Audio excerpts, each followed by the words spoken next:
they've been able to, and it takes a lot of patience. That's one area that we must say that parents have to be very patient.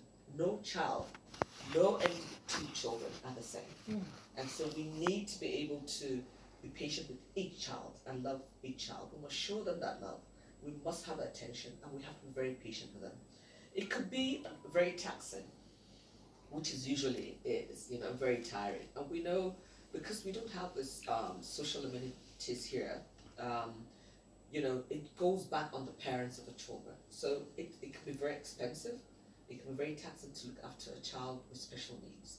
And it can be, especially, most time in the society, I would say it falls back on the mother. And so the mother, is locked down with so much of, trying to look after this child and see how they can make this child develop. Another area where we have a major problem is that the parents are in denial. You see something is wrong with the child, and you keep denying that there's something wrong with the child. In fact, that is one area that bothers me. Even when okay, we look at people look at themselves from experience of because I get people tell me all kind. When I say, okay, this is this area that I think we need to intervene. This is what's wrong with your child, and then they all tell me often and whatever, because they're in denial. But I don't get hurt. It's I understand very well with them, because sometimes it's a societal thing.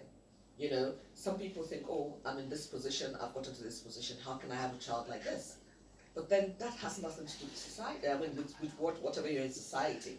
So that's why they always hide up these children. Then another thing is that we have this issue of stigmatization in the society, and this belief that this child is probably bewitched, or this child is possessed. I've seen a child locked up for 2 years. That's, I mean, sweetheart, if you see what I see, I think you'll be in tears, because sometimes these children are being locked up even with the animals. They lock them up and cage them. So when you see the children, they start behaving like animals. We've had cases where we had a child that was locked up with a dog, and the child was eaten like a dog, because that's the child the way. And then we've had where parents would take the child, lock up the child outside, chain the child, and then go off to work and probably come back.